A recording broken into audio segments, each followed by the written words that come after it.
સુરતમાં એક તરફ police no drugs in Surat city અભિયાન ચલાવી રહી છે, જોકે તેમ છતાં પણ સમાજના દુશ્મનો સરેઆમ ડ્રગ્સનો વેપલો કરી રહ્યા છે.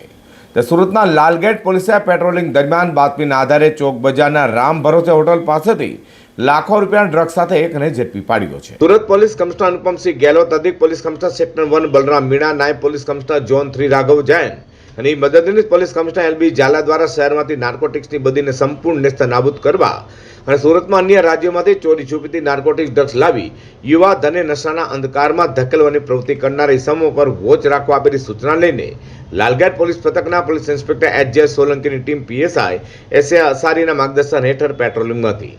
નામ હેડ કોન્સ્ટેબલ દિલુભા નસુબા અને નામ પોલીસ કોન્સ્ટેબલ હરીશભાઈ રામજીભાઈ તથા નામ પોલીસ કોન્સ્ટેબલ યુવરાજસિંહ ભરતસિંહને મળેલી બાતમીના આધારે ચોક બજાર 4 રસ્તા રામ ભરોસે આઈસ્ક્રીમ પાસેથી રાંદે રોડ અડાજણ પાટિયા સુભાષનગર ઝુંપડપટ્ટીમાં રહેતા ફાયઝખાન પઠાણને ઝડપી પાડી તેને જટિલ હતા તેની પાસેથી 2,89,000થી વધુના કિંમતના એમડી ડ્રગ્સ મળી આવ્યો હતો.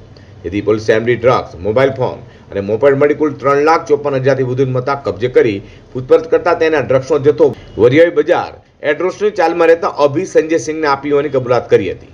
હાલ તો લાલગેટ પોલીસે એનડીપીએસ એક્ટ હેઠળ ગુનો નોંધી કાયદેસરની કાર્યવાહી કરી છે.